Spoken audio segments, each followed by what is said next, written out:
Hey, it's Laura Workala with Laura's Sewing School and Sewing Genius.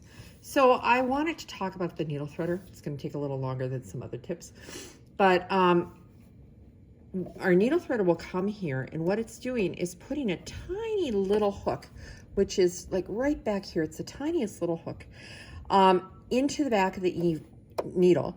It is hooked downward so that you bring the thread up into the hook and it'll pull it through the eye of the needle from the back, okay? It's very important in order for this to work that your needle is in the correct position. If it's not in the right position, you will bend that little tiny hook and you'll ruin it and you'll have to get it replaced. So I'm telling you this because this is the most important thing for you to remember from what I'm saying today. My particular machine happens to have a needle up down button right here. I'm going to go tap, tap, it goes a half stitch at a time. And I know now that that is in the right position, in what the machine considers its up position. If you have a brother sewing machine or some other machines, they might have a little bump on the hand wheel that you line up with the seam on the end of the machine. But I'm mainly going to talk about this way. Okay, so now I'm going to take and use the needle threader.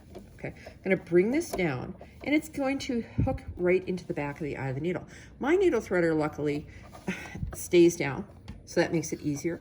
All right, now I'm going to take and put this around here, bring it up the front of the needle. Now this little white thing here, you might not be able to see it, but it goes in front of the needle so that I will not go behind the needle when I do this. So I'm going to go right along there and bring it up as far as possible. Now it's on the underside of the hook.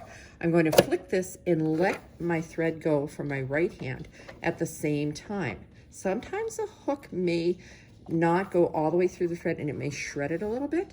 This is shredded just a tiny bit, so I'm going to lift the presser foot and pull it. Now I do like to keep the presser foot down because when it's presser foot's down, I can't pull on the thread. When it's up, I can pull on the thread. So I want the tension discs to be closed so that I can do this. So I'll do this one more time. All right, I just cut the thread. All right, I'm going to give that plenty of length. I'm going to lower the presser foot. I already pushed the needle up down button so the needle is in the correct position. I'm going to lower this and it's going to rotate forward and put a hook right through that and the eye of the needle. Now, if you don't have a needle threader that stays, you're going to have to hold this while you do what my right hand is doing.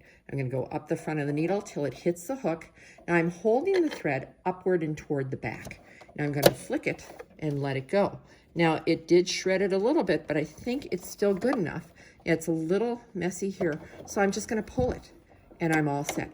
Then I'm going to use that same needle up down button, tap, tap, to pull the thread up from the bobbin, hanging onto the top thread at the time. And you can see they are twisted around each other right here, like the first tie on your sneakers. So I hope that's helpful to you.